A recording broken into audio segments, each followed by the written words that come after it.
Hello guys. I hope that you can hear me now. Let's see.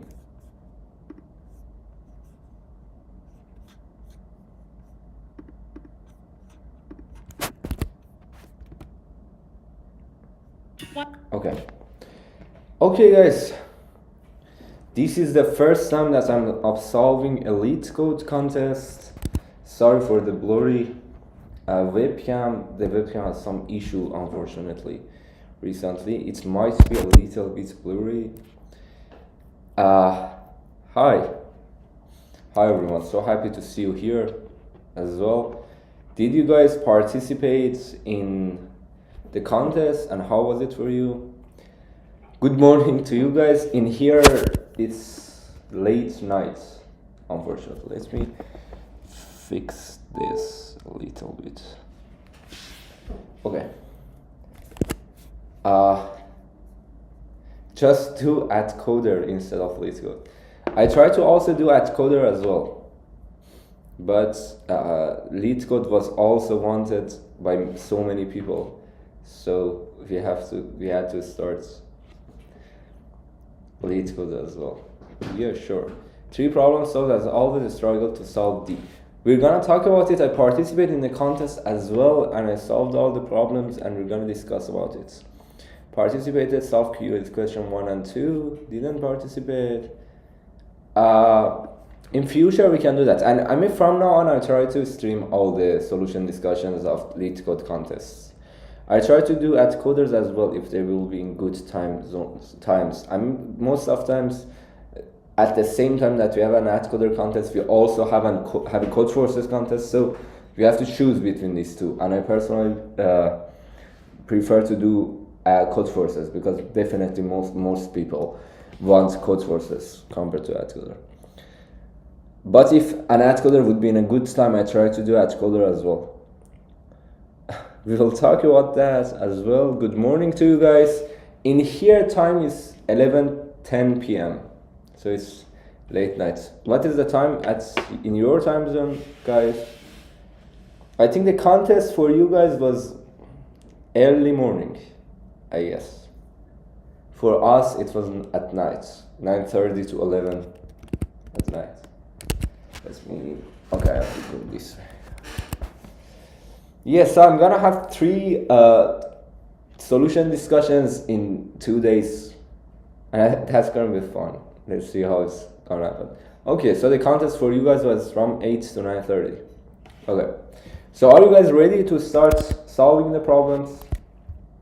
Shall we start talking about the problems as well, or? Yeah, I see. Started at 8 a.m. for you guys. For us, it was 9:30 p.m. Okay, I guess that for most of you guys, the first problems might be easier than what you see in Codeforces. So, I mean, you guys, if you are participating in Codeforces contest, you're sort of too strong for this contest as well. You see that these contests are easier for you. Usually Codeforces is for is for people who are stronger. So if you usually participate in Codeforces contests, usually Leetcode would be an easy thing for you. So let's see how everything would work out today about this contest. This was the first time that I was participating in a Leetcode contest, and I think I solved the problems in I think around 30 minutes. So let's talk about the problems now, and let's start from the first problem. Okay, the first problem, and it is with the tag easy, and it has 3 points. It says that we have an array nums of n integers and an integer k. We want to find out if there exists 2 adjacent subarrays of length k such that both subarrays are strictly increasing. Specifically, if there are 2 subarrays starting at indices a and b, a is less than b, where both subarrays from A to A plus K minus 1 and from B to B plus K minus 1 are strictly increasing and they're adjacent, so B is equal to A plus K. Return true if it is possible to find two such subarrays and false otherwise. And a subarray is a continuous non-empty sequence of elements within an array. So this is mostly an implementation problem because the length of this array is 100 at most. So it's mostly an implementation problem. We can just fix every starting point for A. So this can be A for us, I can be A. So in this code, my A is I. And then in my second for that I have an insight. First I start from A and I go from A plus K, to A plus K minus 1 and I check if it is in increasing order. I also do the same thing starting from my plus K and check if they are in increasing order. And if flag is initially true and each time I end it with these new comparisons, I make sure that this also holds and also this also holds, and if flag was true for some I will return true, otherwise I will return false. And if I just do this code and if I submit it, you can see that it gets accepted. So this is about the first problem. Is it clear for you guys? Yeah, sure. I will turn on dark background. I will look at it. I haven't turned that out before, but I will look at it now. Shall we move on to the next problem, problem B? Again, if you want, you can use this emoji or put a plus. If you're, awesome.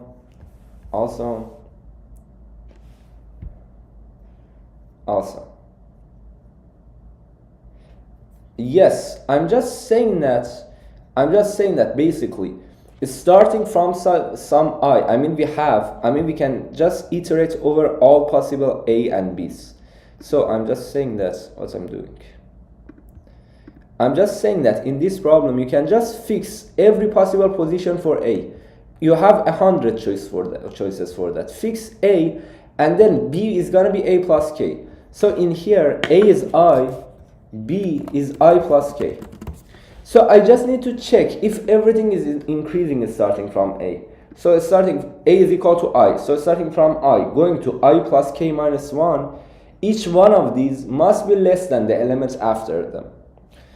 And starting from I plus K, which is B, going forward in the first K minus 1 numbers, if you take a look at them, each one of them also need to be less than the number next to them. So I just brute force everything. For every possible case for A, I check if these K consecutive numbers are in increasing order, and then starting from I plus K, I again check if they are in increasing order. Is it clear now, Odomos? If it is clear, we can now move on to the next problem. Otherwise, if it is still there's something that is not clear, let me know about it.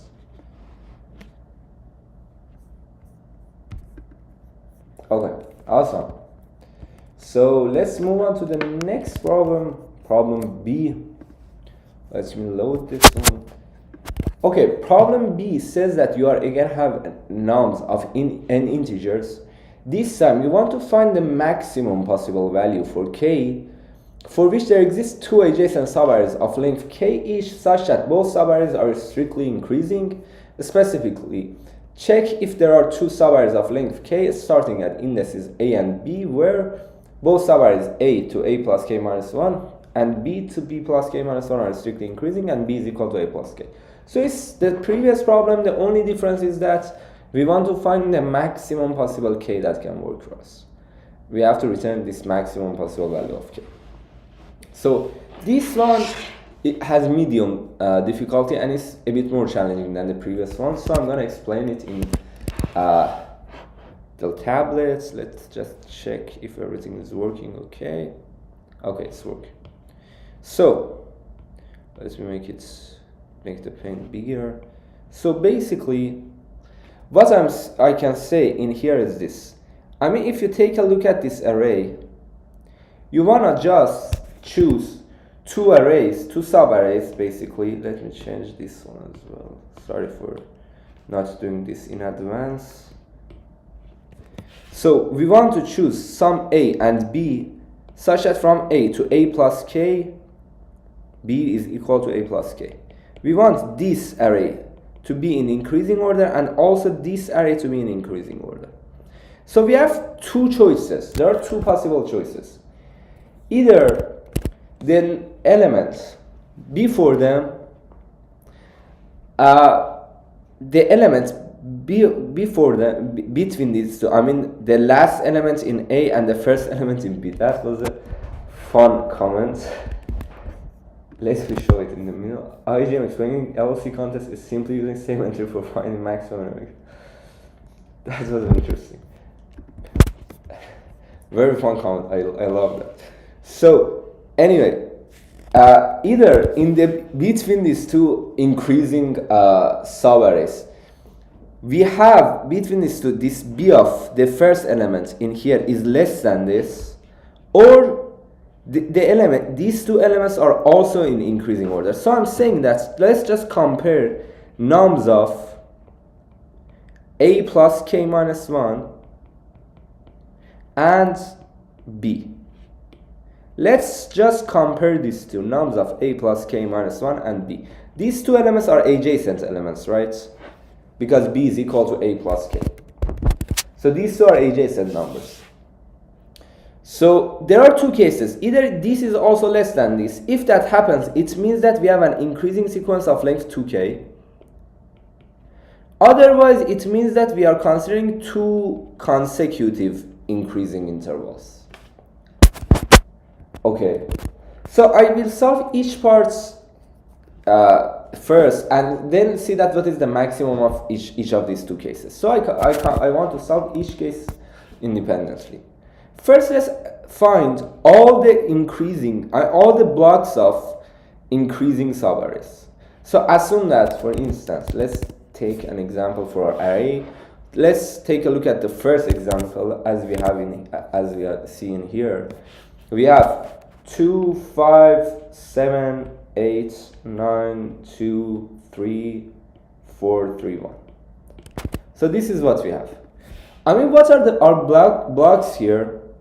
Our blocks is like this. The first block is gonna be 2, 5, 7, 8, and 9. The first block is 2, 3, and 4. The third block is just this 3, and the fourth block is this one. I just keep making blocks. As long as they're in increasing order, I will continue. When I saw a number that is less than the previous number, I make another block. I start another block. So at the end, I'm gonna have several blocks. Each one of them have some size. For example, in here, the first block has size 5. The second block has size 3, the third block has size 1, and the fourth block has size 1. So I can find out the size of the blocks in increasing order. So I can consider all the blocks that I have in increasing order. I can consider all of them. I mean, the blocks that I have in increasing order, the maximal blocks. I start from the beginning greedily. I will add the numbers in these blocks. Whenever I saw a number was less than the number before that, I have to start a new block. For example, in here 2 is less than 9, so I have to start a new block. This 3 is less than this 4, so I have to start a new block. This one is less than this 3, so I have to make a new block. So I will make a new block whenever I have to make a new block. And this way I will have maximal blocks. I will have maximal blocks this way. So at the end, I say that I had these two cases. Either, as I said, this case happens, nums of A plus K minus 1 is less than nums of B. So I must have a block, increasing block of size 2k. So basically, for this case, I can just say that let's consider all the blocks that we have. And among all these blocks that we have, just divide their size by 2. I mean, if this block, for example, if I'm gonna choose these two parts, A and B, A to A plus K minus 1 and B to B plus K minus 1, I know that they must completely lie in one block of increasing sequence. So I know that if they lie in a block of size X, my K will be at most X half. Because definitely, if I'm gonna have two blocks of size k, I know that the block size, my block size must be at least 2k, because I'm gonna have 2k numbers in increasing order. Okay, and if these two numbers, these two arrays that I have, in between them, I'm gonna have, this number is less than this number. In other words, nums of b was greater than or equal to nums of a plus k minus 1. In this case, it means that they are in two different blocks, two consecutive blocks, and the size of that block is going to be minimum of the size of this increasing block and this increasing block. For example, if they are between these two blocks, its size is going to be minimum of 5 and 3, which is going to be 3, and I can choose these two intervals as my answer. So basically what I have at the end, let's make our theme dark mode as well, because you asked it. Where should I make it dark mode? I cannot find it at the moment. So do you guys know where can I make it dark mode, since you asked? Anyway, so for now let's continue. So I will take a look at it after explaining it, this solution. So I'm saying that basically I will start from the beginning and find all the blocks. I will have a for. This CNT shows the size of the current block. Each time when I start a number, first I add 1 to CNT, I increase CNT by 1. And then I say that if this number was the last number, or the next number was greater than, this number was greater or equal to the next number, it means that this number must be the last number in this block. I should finish this block here. If this number was the last number, or if it was greater or equal to the next number, then I will finish this block. I say vector pushback CNT and CNT equal to 0. And this way I will find all the blocks, I push back all of them in my vector. And then I will say that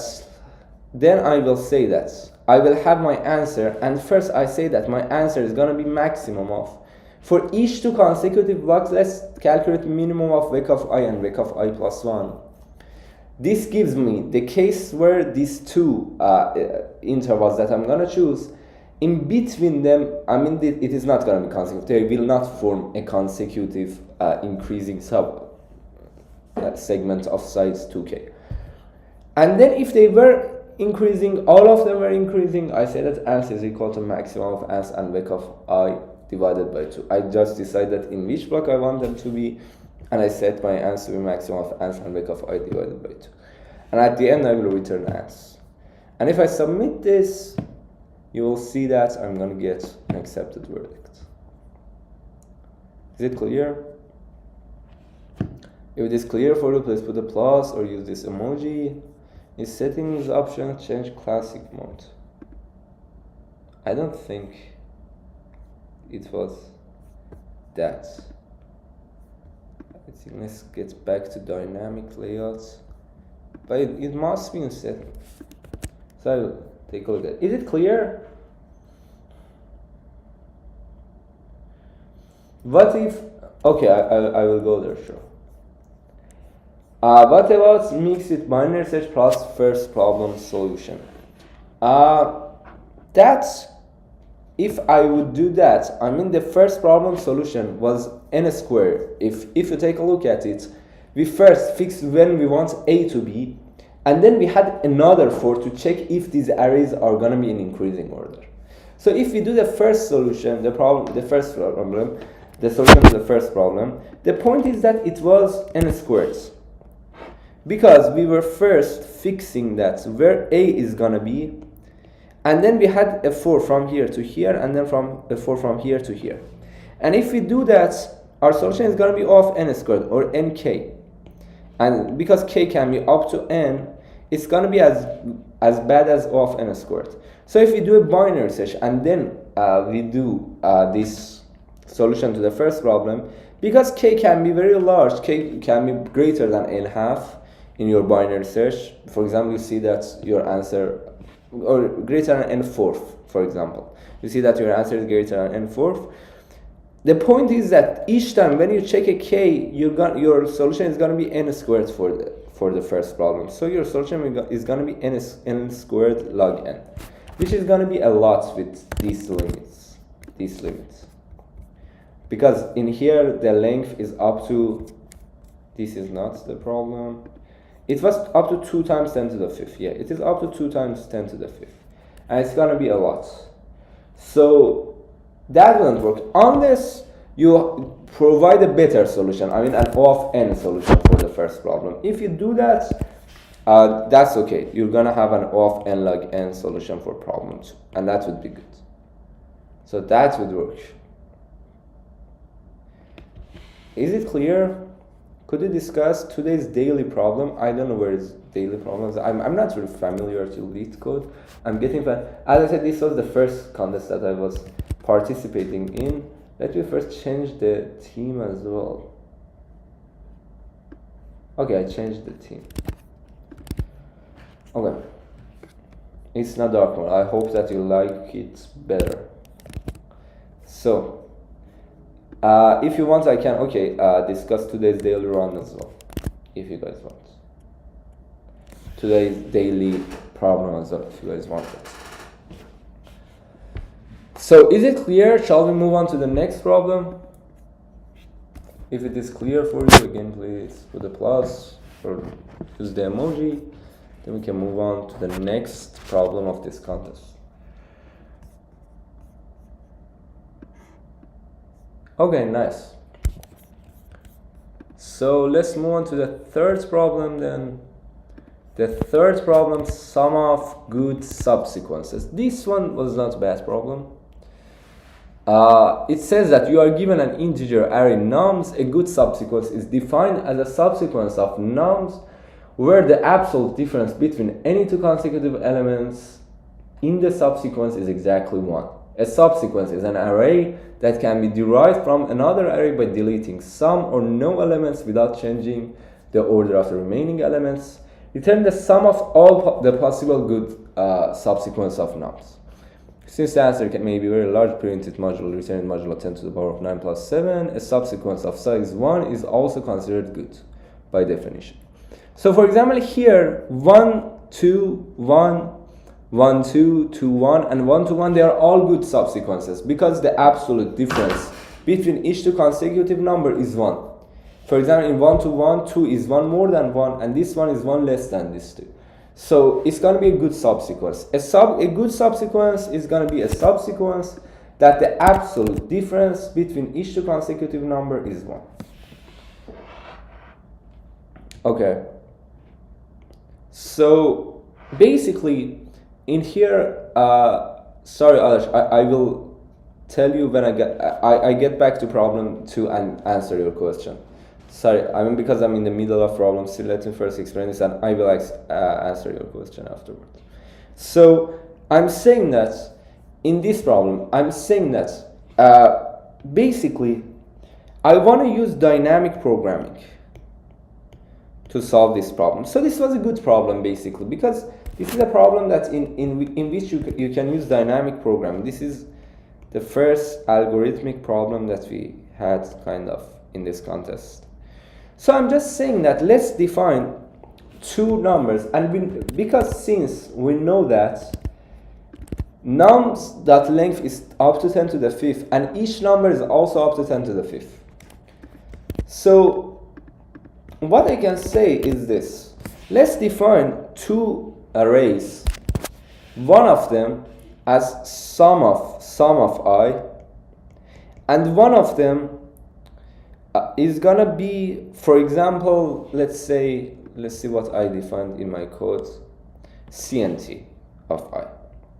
Sum of I is gonna be the sum of all the good subsequences,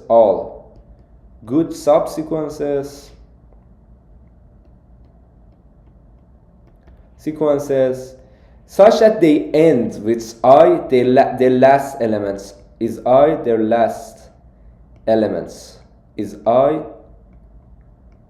So I fix the last elements. Sum of I is the sum of all the good subsequences with the last number being I. And CNT of I is the number of them. I mean, how many good subsequences do we have like this? The number of all good subsequences with the last number being I. And I want to update these two DPs. Okay, so I define these two DPs and I want to update them. So what do I do? I mean, let's say that I have processed the array so far and now I'm adding another number to its end. For example, I'm adding an X to the end of it. How would these DPs change? Well, first of all, I say that if my last number is X before this, what are the options for my last number before this X? So I'm saying that if I want to add this X to the end of a subsequence that I already have, what can be the last number that I can have before this X?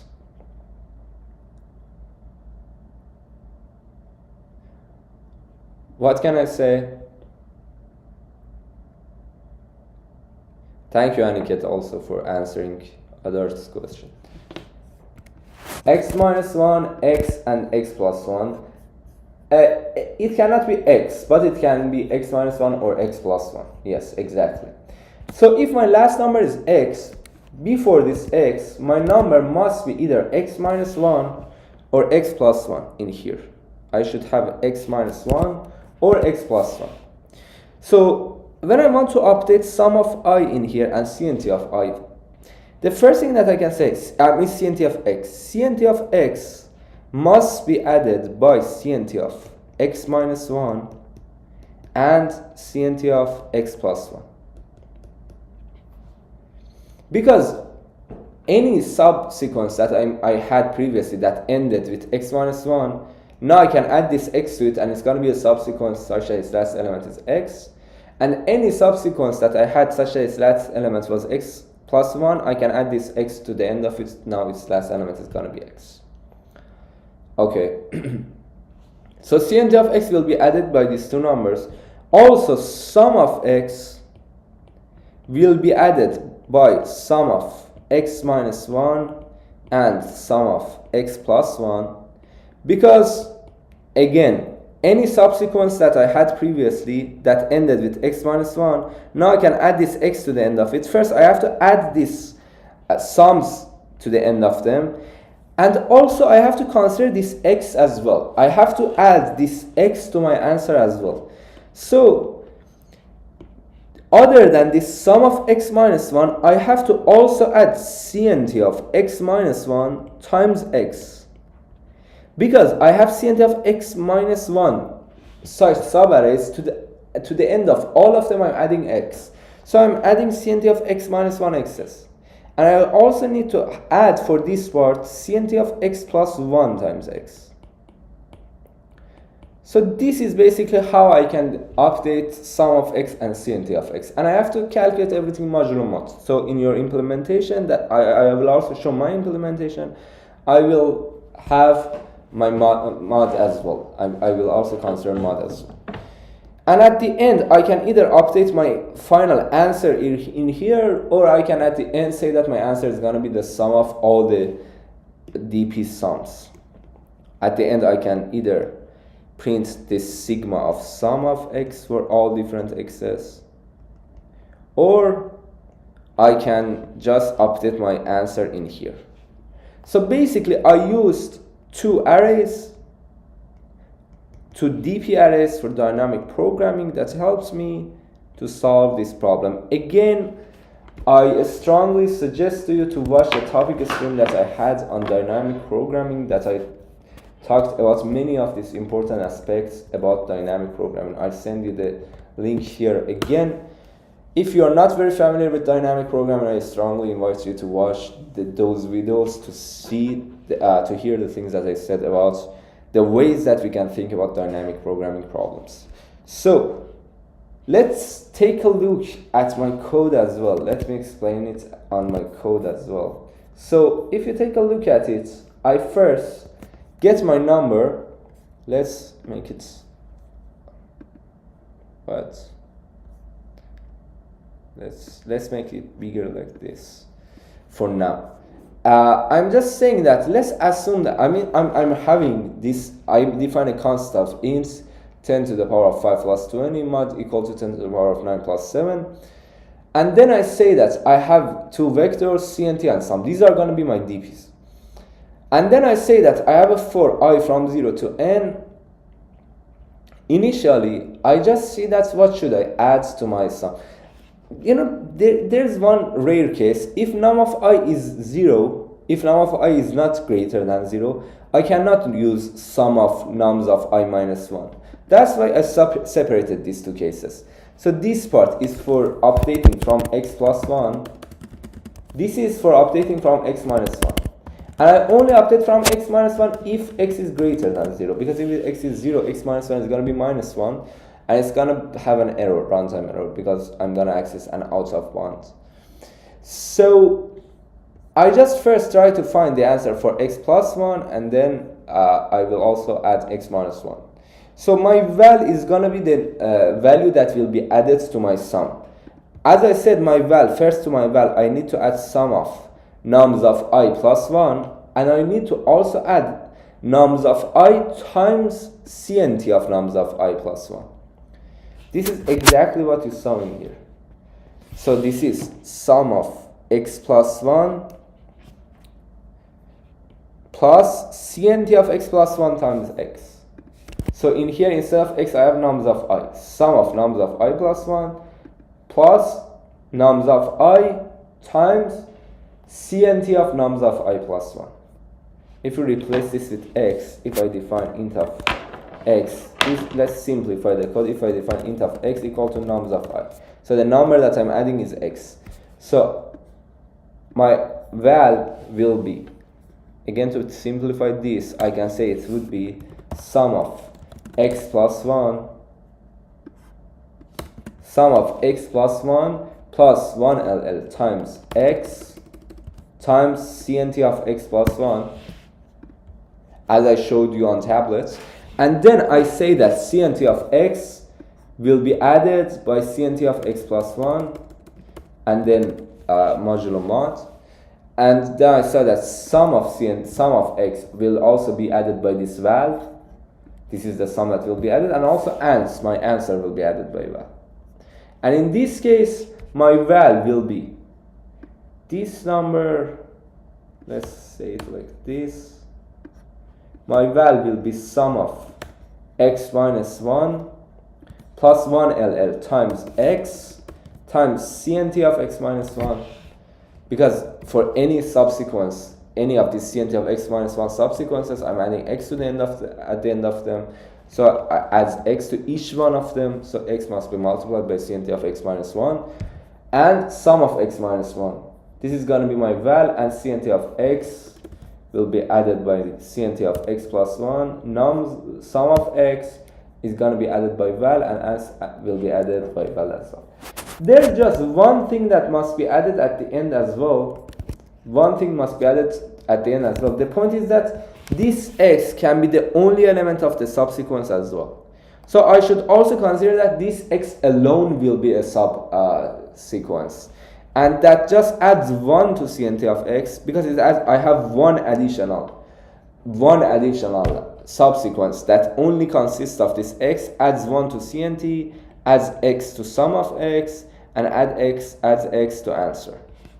So basically, for that only case, cnt of x will be added by 1 modulo mod, sum of x will be added by x modulo mod, and ans will be added by x modulo mod.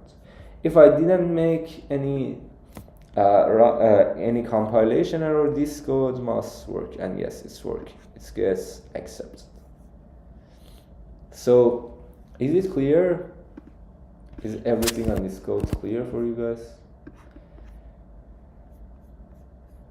So, how you configured to use DP, and can you provide a solution without DP?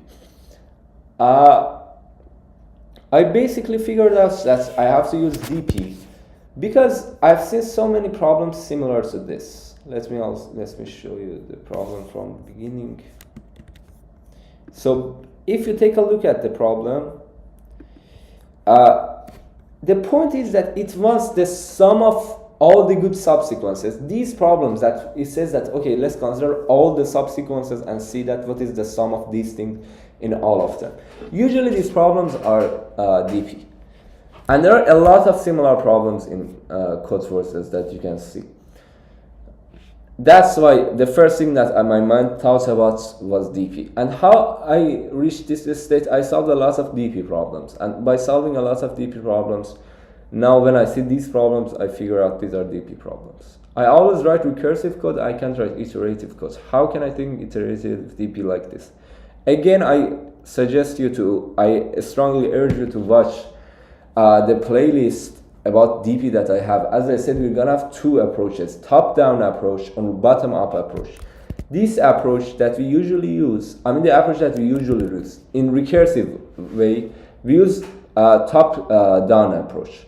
But it's usually better if you use bottom-up. You have to train it in many different problems. You can take a look at the problems that I discussed there and train bottom-up approach with the problems discussed in those videos. I have 4 videos, 4 topic streams, each in 2 hours. So there's a lot of material there already that you can take a look at them and try to solve those problems with the approach that I explained to you with bottom up. And explain this, also train it on different problems and explain this. Over time, when you solve several problems, it's going to be way easier for you to do that. Is it clear? And also, Adash, you had a question from the previous problem as well. Is it resolved now or do you still have it? If you still have it, I can answer that one now as well. If the solution in general is clear for you guys and you want to move on to the next problem, put a plus or use this emoji. Okay, awesome. Without DP, well, my idea is that we have to use DP. I'm not sure if there's a solution without DP as well. My solution uses DP. And I basically cannot think of anything else because usually, as I said, these kind of problems that says that for all the subsequences, let's add up this value. These problems usually are DP. So when I think about these problems, the main thing that I will think about is DP. I, for now, cannot think about anything else other than this. Yeah, sure, you can suggest all these problems in Telegram channel and I will gather up these problems to make a video of them or solve them in a topic stream. So you can suggest all these problems. Let me also send you the link to the Telegram channel if you don't have that already. I guess you guys have the Telegram channel already, but to be sure, I send it again here if you need that. So you're free to join there and you can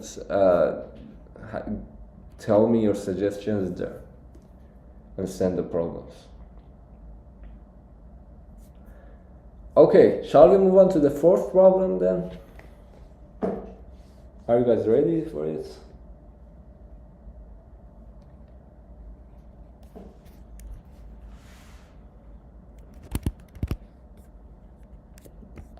So if everything is okay, I will now talk about the 4th problem of the contest. Okay, nice. So let's move on to the 4th problem. Count K-reducible numbers less than n. This problem is the last problem as the contest and it is a bit harder than the other problems. I will explain it now. It says that you are given a binary string s representing a number n in its binary form. You are also given an integer k, and integer x is called K-reducible if performing the following operation at most k times reduces it to 1. Replace x with the count of set bits in its binary representation. For example, the binary representation of 6 is 1, 1, 0. Applying the operation reduces it to 2. And then we can apply it once again and it reduces it to 1. And you have to say that what is going to be, a K-reducible number is a number that with K operations it will be reduced to 1. And you are given some K, you have to return an integer denoting the number of positive integers less than n that are K-reducible. and you have to print it modulo 10 to the power of 9 plus 7 because n is too large. N is given to you as a binary string of length 800. So it's a number with 800 bits. So it's going to be very large. The number of numbers less than it can be very large as well. You have to return it modulo 10 to the power of 9 plus 7. So, well, the main point is that when your number is going to be with at most 800 bits, you're going to have at most 800 bits, right? At most you have 800 bits. So the point is that after just one operation, your number will be reduced to a number that is at most 800. So after, your number might be very large, very huge. But after one operation, it will be at most 800, right? Why? Because it will be at most 800 because your number turns into the number of ones in its binary representation. The length of its binary representation is 800. So it's going to be at most 800. So basically, I can say that my number turns to at most 800 after one operation. So I can have a DP and find out for each number up to 800 that what is going to be its answer. I mean, what is going to be the number of steps needed to turn I into 1. For each I from 1 to 800, I will calculate that. For example, dp of 1 is 0, because 1 is 1 already without any operations. dp of 2 is 1. dp of 3 is 2, because first it turns into 2 and then to 1. dp of 4 is 1. So I will calculate this dp of I for each number from 1 to 800. And calculating this dp is very easy as well. We can just have a 4. Let me explain it here first. Explain only these parts. dp can be easily calculated. dp of I for each I is going to be dp of built-in pop count of I. I see that's how many ones we have in the binary representation of I. dp of I is going to be dp of built-in pop count of I plus 1, basically. So this is going to be the value of dp of I. Okay. And then when I know this, I know that when I have my number, I know that after one operation, it's going to have, if it has, for example, C0 zeros and C1 ones, after one operation, your number turns into C1. So I will just try to fix C1 and try to make sure that dp of C1 is at most k minus 1. If I make sure that dp of C1 is at most k minus 1, I'm done.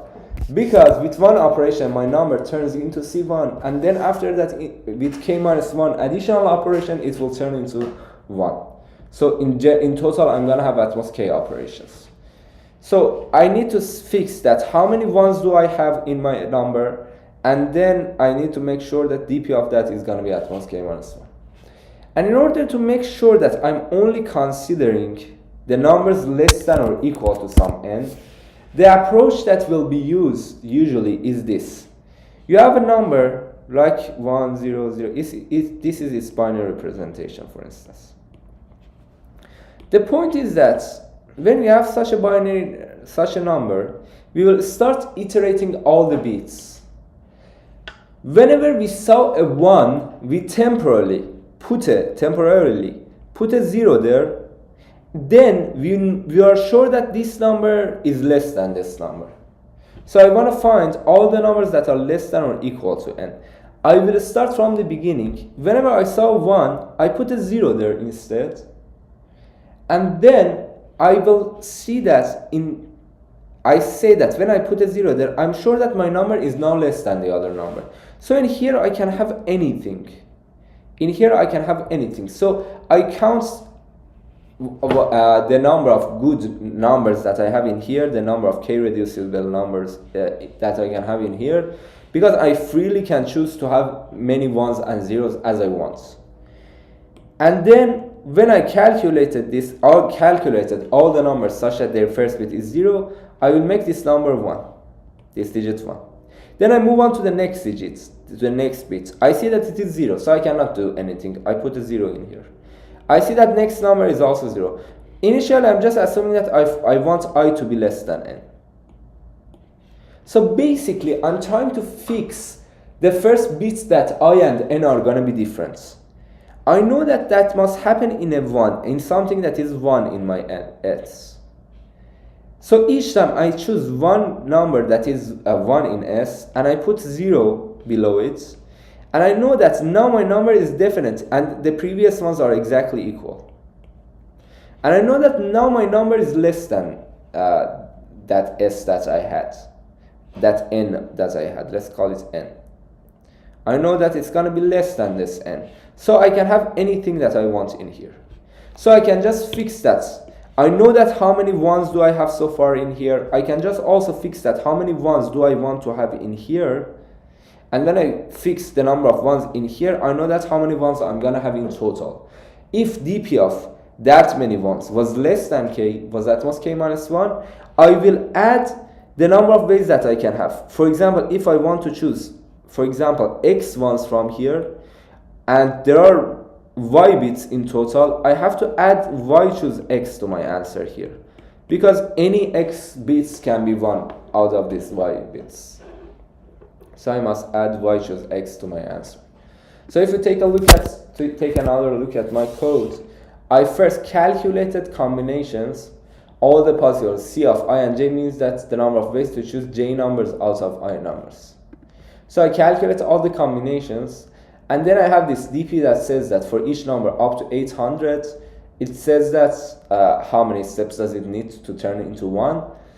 And then I defined n as s dot size. My number was s, and in this code, n is the size of s. N is the size of s. For each bit, if it was 0, then I add 1 to the number of zeros, and I will continue. Because as I said, this cannot be the first difference between I and n. Otherwise, I first add 1 to the number of zeros that I have, because I'm going to put a 0 in here first. And then I will fix that in n minus I minus 1 digits that I'm going to have after this bit, how many of them are going to be 1. And if dp of the current ones that I have, c1, plus the number of ones that I wanted to have in here, if the dp of this was less than k, I should add to ans c of n minus I minus 1 and j. n minus 1, I minus 1, choose j, because I'm choosing j from n minus I minus 1 elements. And all of them are going to be good, because they have j1s in here and c1 ones were from before. And my number next time is going to be c1 plus j. And I know that dp of c1 plus j is less than k. So in total, I'm going to need at most k steps. So I add this to my answer, and then I will remove this 0 and add a 1 in here, because this si was 1. And at the end, I can easily print my answer. And at the end, I will subtract 1 from my answer as well, because there's only one case, 0, 0, 0, 0, 0, 0, that I have calculated at the beginning. I should subtract that, because 0 is not calculated. I mean, my answer, I'm also calculating 0, so I need to subtract 1 from it to print my final answer. So basically, I used the dp, I found all the answers for the first 800 numbers, and then I chose combination, and I tried to find out that how many ones do I want to have in here. I fixed that if the number of ones in there plus the number of ones in here was in a way that the dp of that was less than k, I have to add this combination to my answer. And that's going to be how I can calculate this. Is it completely clear? If it is completely clear, please put a plus in the chat or use this emoji. And that's going to be all about this Leetcode contest, all the solutions of this Leetcode contest. So is it clear for you guys, for all of you? If you have any questions about it, you might ask now. Yeah, the last problem maybe was quite hard, yeah. We're gonna also have another solution discussion stream tomorrow. Tomorrow is a Codeforces contest. After that, we're gonna have solution discussion for that contest as well. So if you want, you can join there too to see the solution discussion of that one as well. Awesome. Great. So if you guys have no other questions, I think this stream can be over, and I'm gonna see you guys tomorrow. For me it's tomorrow, but for you guys it's gonna be in the evening, at night for you. Yeah, means today for you guys. For us it's gonna be tomorrow morning. Okay guys, see you. Goodbye for now.